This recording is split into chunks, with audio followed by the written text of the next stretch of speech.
Fala, galerinha do YouTube, tudo bom com vocês?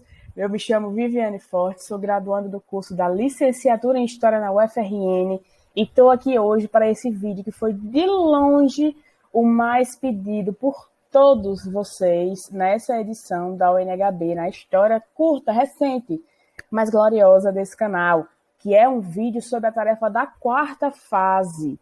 Primeiramente, se você chegou até aqui na quarta fase, meus parabéns. A partir da terceira fase, o corte ele fica um pouco maior, é mais difícil avançar as fases. Então, se você chegou até aqui, parabéns pela sua jornada, parabéns pela sua trajetória. Estude e siga firme. O caminho já está se aproximando aí do final, da segunda metade da UNHB. Se você, por algum acaso, não chegou aí na quarta fase, também não há demérito algum. Você também estudou muito, se esforçou muito e tenho certeza que acumulou muito aprendizado ao longo dessa jornada intelectual. Então, parabéns a você também por estar fazendo parte dessa iniciativa incrível que é a UNHB, por compartilhar seus conhecimentos com os colegas, por aprender em conjunto com os colegas e com o seu professor, tá bom? Se você é novo aqui nesse canal, não deixe de dar o seu like aqui no vídeo, se inscrever, deixar o comentário, dá uma olhada na playlist que eu vou linkar aqui no e-card, tá? Sobre a UNHB. Eu tenho outros vídeos falando sobre resolução de questão, falando sobre as edições anteriores, falo também sobre outras tarefas. O vídeo da semana passada foi sobre a tarefa da terceira fase. E essa semana falaremos sobre a quarta fase, a temida quarta fase, que traz aí uma transcrição paleográfica. Vocês vão aprender um pouquinho do que é ser historiador e trabalhar com fontes primárias. A Cris Meneghello, uma das organizadoras e fundadoras da UNHB, brinca que é o momento da vingança, onde vocês aí percebem a dificuldade que nós, professores, temos, às vezes, ao encontrar algumas letras meio difíceis aí em certas provas. Eu confesso que eu dei muito trabalho para a comissão organizadora da UNHB. Não só eu, a minha equipe toda não tinha uma pessoa que fosse uma letrinha bonita que facilitasse o trabalho das pessoas que estavam corrigindo. Então, eu já deixei meu pedido de desculpas para a Cris, mas deixo aqui registrado novamente. Mil perdões pela letra horrorosa. Hoje em dia, vocês já arrumaram um jeito aí muito eficiente de se vingar dos olímpicos. Trouxe como título desse vídeo, perca o medo da paleografia hoje. Porque muita gente tem medo, tem um entrave com esse tipo de atividade, mas, na verdade, se a gente aprender a seguir padrões e pensar em estratégias, tudo aquilo que é mais difícil fica um pouquinho mais fácil. Então, olha só, primeiramente sobre a quarta fase. 60% dos participantes que estavam presentes na fase 3 avançaram para a quarta fase. Mas, como eu já falei, os cortes eles vão se intensificando ao passar das fases. Então, nesse momento da quarta fase, apenas 1.800 equipes, no máximo, avançarão para a fase 5. Isso é o que consta no regulamento da UNHB até o dia de hoje, segunda-feira. Se houver alguma modificação, eu coloco aqui na descrição do vídeo e também vou avisar lá no meu Instagram, que inclusive se você não segue, é Viviane_Forte. Lá eu também posto conteúdo sobre o NHB, disponibilizo links para conversar sobre, para debater as questões.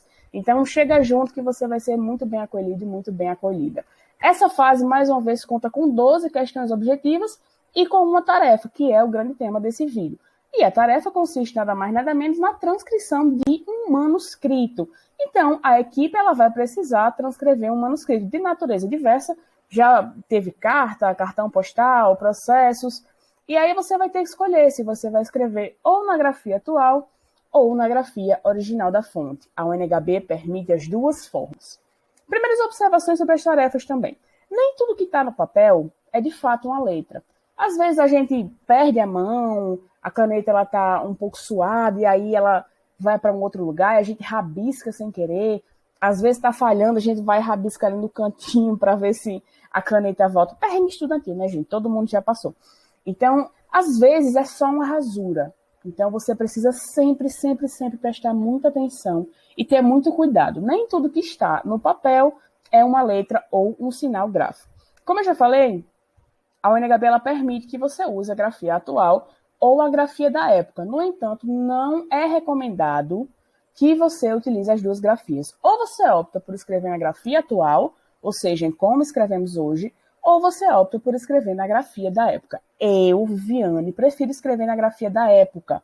Por quê? Porque a gente diminui há a possibilidade de ter erro. E a essa altura do campeonato, cada pontinho importa. Então, se você puder diminuir as chances de errar, diminua. As abreviações, elas também podem ser escritas ou por extenso ou mantidas. Eu, Viviane, mais uma vez, não recomendo que você transcreva, ou seja, que você coloque essa abreviação por extenso, tá? Coloque a abreviação do jeito que ela está lá escrita. Por quê? Porque às vezes você pode imaginar que aquelas 2, 3, 4 letrinhas, elas são uma palavra e na verdade elas são outra. Então, se você coloca essa outra palavra e ela não corresponde ao significado da abreviação, você vai perder um pontinho valioso. E a gente não quer isso, tá? Um outro ponto é que vocês não vão ter que transcrever do zero.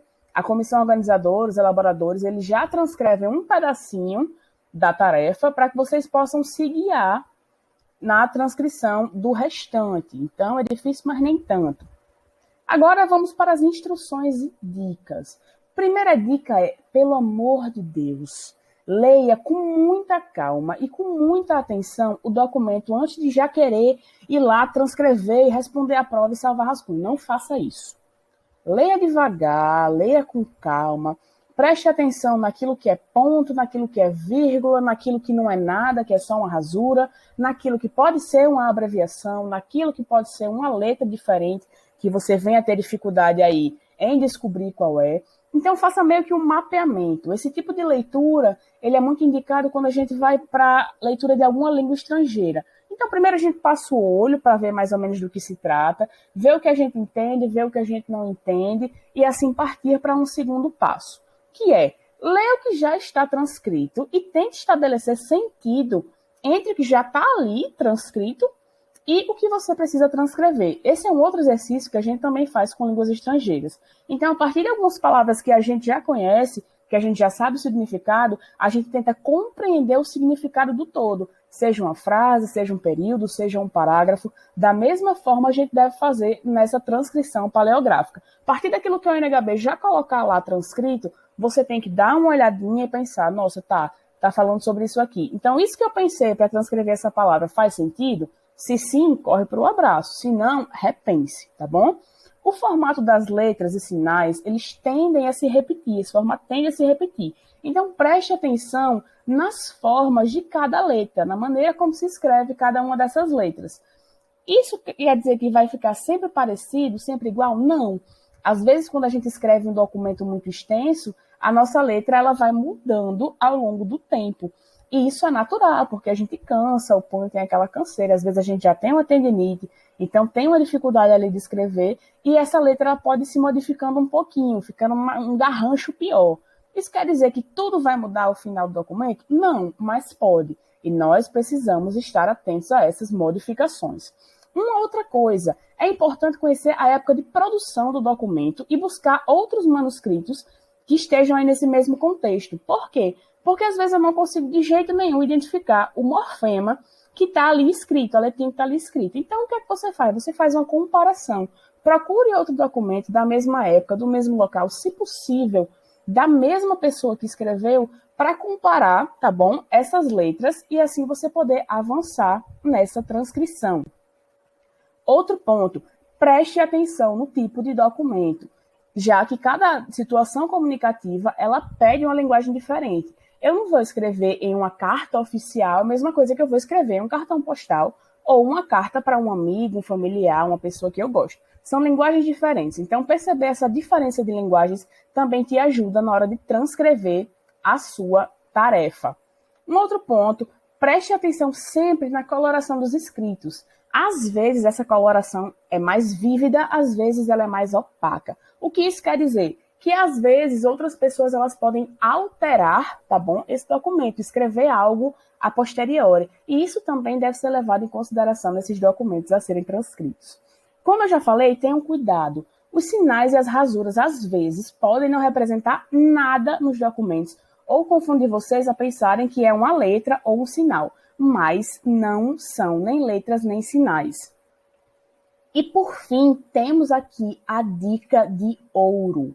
Faça um gabarito de cada letra que já vem aí no seu documento para te ajudar na transcrição. Então, veja, cada formato de A tira um printzinho, corta só esse A e coloca numa tabelinha. Depois você seguia por essa tabela para seguir fazendo a transcrição. Isso pode te ajudar naquelas letras que parecem muito difíceis, muito impossíveis, naquelas abreviaturas, naquilo que você não sabe se é um sinal ou se é só uma rasura. Então faz esse gabarito bonitinho para que você possa ir aí comparando o que está ali que você não consegue entender, compreender, com as letras que você já conseguiu descobrir o que é que significam, tá? Aqui eu trago para vocês um exemplo de documento que foi utilizado na 12ª UNHB, a UNHB do ano passado. Então esse é um pedacinho aqui, ó, que está quase transcrito, de tão bonitinho que ele está, de tão bem escrito que ele está. Não é tão difícil. Existem outros pedacinhos, geralmente essa tarefa é quebrada em 3 fontes, e você tem que aí transcrever 3 fontes, 3 trechos dessas fontes, na verdade, né? Não são as fontes na íntegra, já que a UNHB ela pede espaços muito específicos, tá? Isso aqui tá tranquilo, dá para decodificar de certa forma, mas é mais ou menos assim que a tarefa ela vai se apresentar para vocês a partir do dia de hoje, segunda-feira, dia 24 de maio, na 13ª UNHB. Eu espero que esse vídeo tenha sido útil para você. Se foi, não esqueça de deixar o like, de deixar o comentário, de compartilhar com seus colegas de equipe, com seus colegas da escola, com o professor orientador, com seus amigos aí que você conhece, que também participam da UNHB. Com certeza vai ajudar muito aí na disseminação do conhecimento histórico e também no meu trabalho. Então, muito obrigada mais uma vez pelo carinho e pela presença assídua de todos vocês aqui no meu canal. E fiquem atentos, semana que vem teremos um vídeo sobre a tão famosa 5ª fase. Espero ver todos vocês lá. Estou na torcida e farei todo o possível para auxiliá-los nesse processo. Mas e aí? Vamos historiar comigo?